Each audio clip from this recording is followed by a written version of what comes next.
Yeah, numbers are turning, so films are burning. Hey, two people, Hollow Mad Mud Duck, back to you. Sunday, December 1st, 2019. So evidently I made it to another fucking week, bitches. Yeah, still alive and telling about it. Okay. Oh, that means tomorrow's the second. And tomorrow being the second will be 3 years, count them. 3 years since she who shall remain nameless said, I'm done. Take me home. And that was while we were out looking for a Chinese place to celebrate. We'd gone through 2 years without fighting and arguing and screaming and yelling, and we're actually on our best behavior with each other. And that's when I figured out she was fucking around with some guy behind my back on the internet again. I didn't realize she was looking for a fucking excuse that day that we were going to go out and celebrate. 2 years looking for a Chinese place. 2 years that we hadn't raised our voices to each other, even. And then she gets pissed off, and I'm done. I knew when I was over down at her son's for Thanksgiving that something was funny by this way she tried to hide this ring. She slipped off her finger real quick and slid under her laptop. Because I know I didn't give her the ring, and I know she didn't realize I'd seen her do that. But figured, fuck, she's at it again. Old fat blonde internet whore. Shit, I got a thing with blonde whores, don't I? Blonde meth whore, blonde internet whore. And to tell you the truth, after a couple of years of living together, no matter how much I loved the woman, might even still love her, I'm not sure. Hell, we were together 10 years off and on, and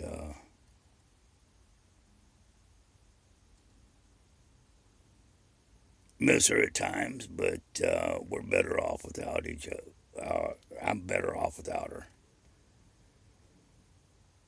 She was a succubus. She was draining my life energy. Even though she was there for the last couple of times I died, yeah, she was the succubus. We saved each other's lives a couple of times. If it wouldn't be for me, she'd be dead, and if it wouldn't been for her, evidently, when my colon exploded on me, she stayed 3 days in the hospital at my bedside that I didn't know about because I was out comatose. After I woke up on the way to the recovery room, after she told him when they were taking me to surgery, he doesn't wake up well, I have to be there. I undertakered on him, sat straight fucking up on the gurney on the way to the recovery room and started in with, who the fuck do you people think you are, running hoses and tubes out of me? Ripped one out of my nose, the one out of my arm, got up. I had a zipper down the front of me, sutures, and I grabbed my stomach with my left arm and started boxing with them. Where the fuck is my leather? I'm out of here. That's coming out of anesthesia. I should have known that I was cut open and hoses and tubes running out of me, and as much knowledge as I knew about what was going on, well, they had to call security and some doctors and some more nurses in and sedate me and put me down and then take me back into emergency surgery and put together what I just ripped out of the sutures and shit when I got down off the gurney and started boxing with them, which I shouldn't have been able to have been doing. See, I don't remember any of this. This is what they tell me. All I remember about it is standing there with my arms crossed up against the wall, watching them trying to revive me, going, guys, I'm good, let me go. And I just have a brief memory of that.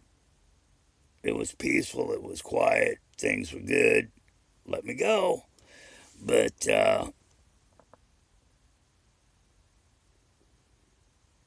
oh, I do remember waking up for a brief second, hearing the doctor say I had a 76% chance of not making it through the night. I remember opening up one eye and saying, I'll put 20 on that, and going back out. And then I woke up with my arms tied down to the hospital bed in my hospital room where I belonged, with Jen over to the left of me, real close. All these friends and families standing around like I was dead or dying or something like that. And I'm strapped down to the fucking bed, and I'm still wearing my gray white beater that I went down to surgery in. My upper plate that I kept telling them my plate was still in. On the way down the elevator, and they should have taken that out so they could have done the surgery. I had a zipper from here down to my goddamn pubic hair. These staples all down the front of me, and my first words while I'm strapped down to the bed and I'm looking down at that was, "Aw, they could have done the bikini cut." And I had a hole in the side of me with a big piece of plastic tape, clear plastic taped over it, and it didn't look good to me.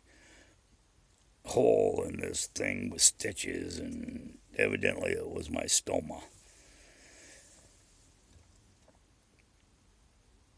But evidently she'd been there for the 3 days I was out up in the ER. I don't remember any of it. As far as I know, she could have been out running around cheating on me then. No, that's mean of me. I shouldn't say that about her. And then after Turd Bird fucking fucked with her mind, and she became this big around and fell and was trying to hide in the crack of the couch. 6 fucking months on that fucking couch, wouldn't get up off it. I slept on the floor on a foam pad by the couch,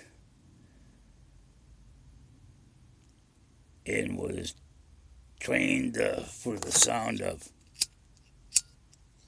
big lighter lighting, because if she lit up a cigarette, there was a good fucking chance when she went to put it out in the ashtray on the arm of the couch, she was going to put it out in the pillow, put it out in the arm of the couch, put it out on the couch cushion, because the medications they had her on had her pretty fucking much out of it. But a little bit of and to listen for her breathing. Dude abused her pretty bad, and she wasn't at her best. Brought her back from that with some of my home cooking.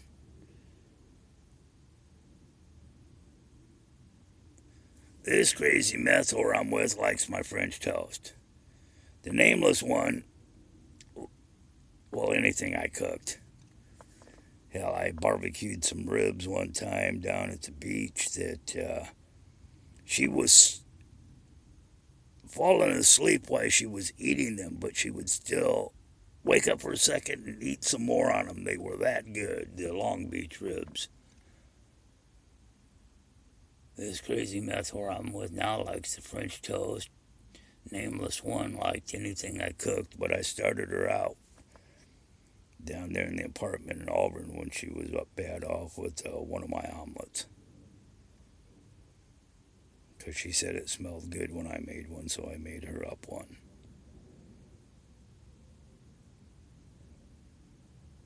But I'm better off without her. We had some good times, we had some bad times, we had some real good times.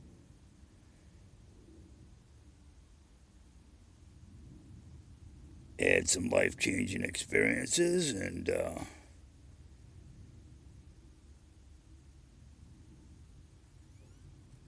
do miss her from time to time. But without the dog, we have no more connection left, so bye. And dog's been dead for over a year. Woman did get a hold of me and asked me this summer, what was the last thing you did on the RV down at the fifth wheel down at the property? And I'm thinking, oh, bitch, that's 5 years ago. How the fuck am I supposed to remember that? That's what I'm telling her. I wasn't going to tell her that this, that, and the other thing, and the parts are in the fucking second drawer down. But well, I did eventually, a couple days later, text me and get a hold of me wanting to know what was the last thing I was doing because they were working on that. Well, fuck, you got a new know-it-all husband. Let him fucking figure it out. Fuck. Why you call him bothering me?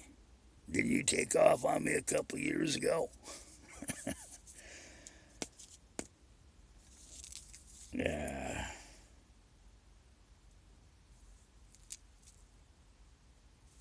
Yeah, I miss her sometimes.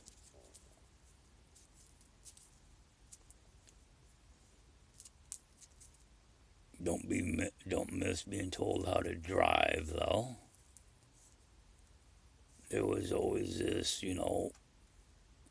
I always said one of these days they're gonna find me driving around in circles in a parking lot somewhere, and they're gonna ask me why you driving around in circles in a parking lot somewhere, and I'm gonna say because they don't have her with me to tell me where the fuck to go.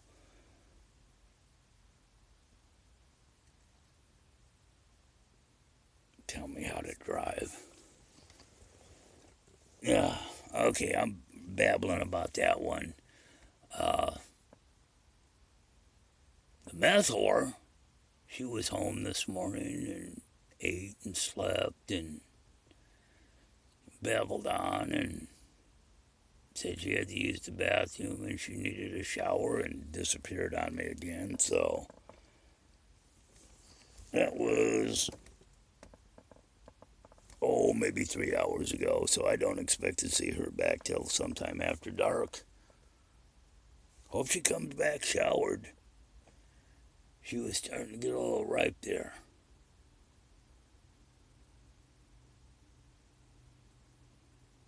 I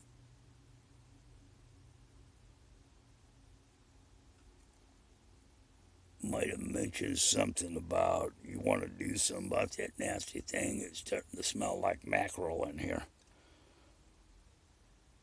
And she said, what? And I said, look, tuna fish, twat, clean that thing up. You're making the house stink.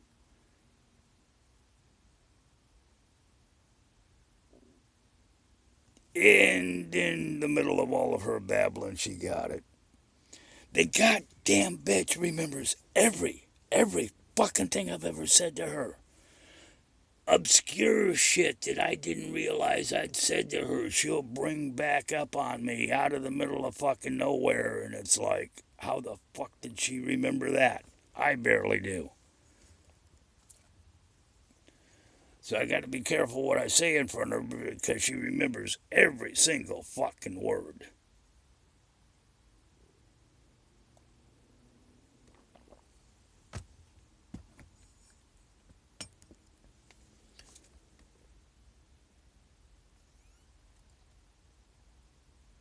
Oh, I thought I heard her coming back.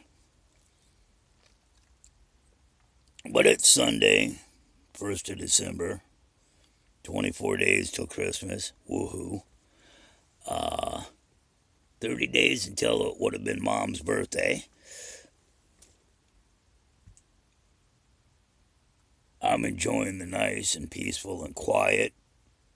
It's like almost too quiet. It's about 69 degrees constant temperature in here right now because I turned the heat down after the blonde one left because no point in running it at a high temperature to keep her warm. Went down around 69, 70. I'm comfortable. She's comfortable up around 75. No point in wasting the fuel. I don't want to burn, yeah, going through too much fuel as it is this year. But It's a quiet Sunday. Sherilyn's out being a free-ranging meth whore. But she'll be back, because she always fucking comes back. Don't know why. Well, maybe because I feed her.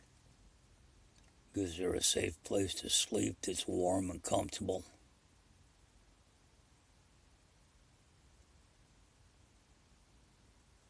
And I'll sit there and listen to her fucking constant, fucking non-stop babbling, jabbering.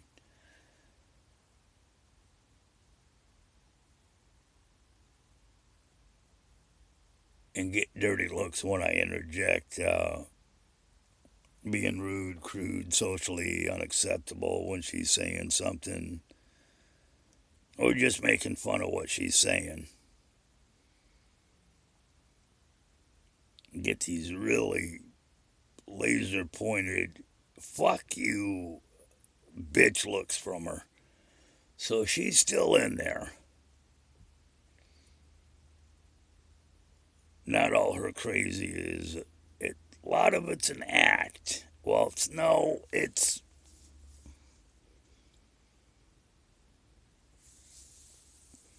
she's really that fucking crazy, but I understand her.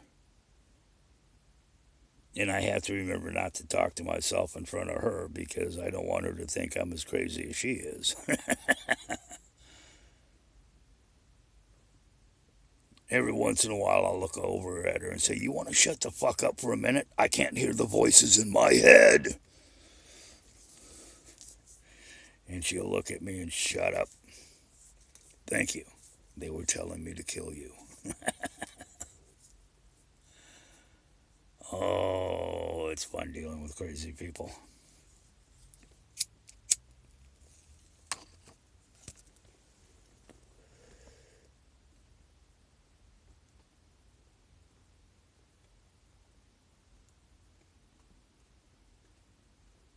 It's warming up. It's raining out. She'll be home. It's raining out. Because she knows it's warm and dry up here, and now you got to figure out what the fuck I'm going to cook for dinner tonight. Fuck her. I think I'm down to a can of chili the way she ate everything else.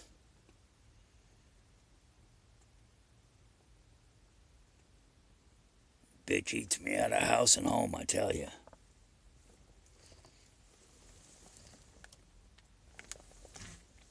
She gets her food stamp, she's going to have to kick in about $20-30 just so we can make it to next month. This is the way she's going to eat.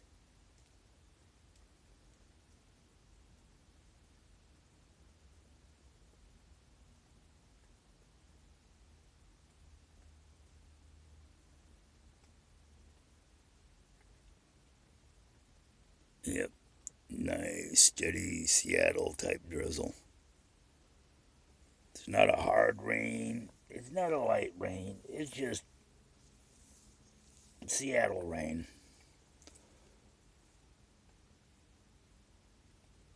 I'll have to go out and look down the driveway, see where the dumb fucking cunt is. She probably won't even be out there. That's enough.